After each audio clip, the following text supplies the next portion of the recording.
Hey everybody, it is First Chapter Friday again. This is another book giveaway. It's called The Last Book in the Universe. It's by Rodman, Philbrick.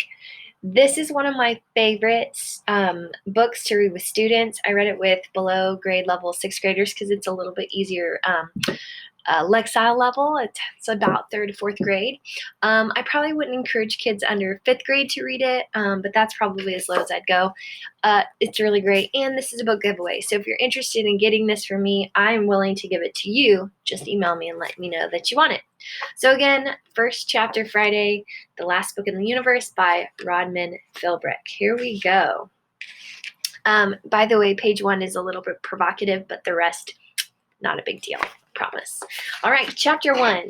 They call me Spaz. If you're reading this, it must be 1,000 years from now because nobody around here reads anymore. Why bother when you can just probe it? Put all the images and excitement right inside your brain and let it rip. There are all kinds of mind probes. Trendies, shooters, sexpos, whatever you want to experience. Shooters are violent, and trendies are about living in Eden. And sexpos, well, you can guess what sexpos are about. They say probing is better than anything. I wouldn't know because I've got this serious medical condition that means I'm allergic to electrode needles. Stick one of those in my brain and I'll kick off a really bad seizure. And then total mind melt. Lights out. That's all, folks. They call me Spaz, which is kind of a mope name, but I don't mind, not anymore.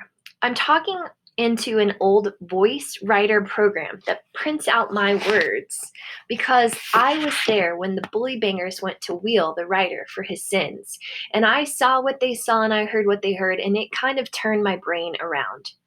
The bangers have the latch on my part of the herb, which means they control everybody and everything between Eastie and the pipe.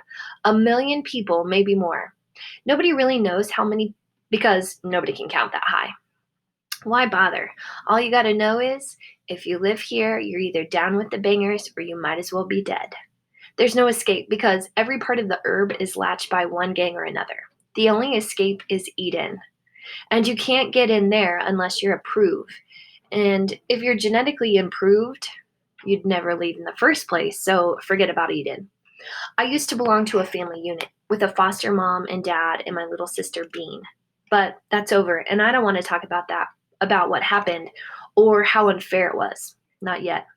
The less said about that, the better, because if there's one thing I learned from Ryder, it's that you can't always be looking backward or something will hit you from the front.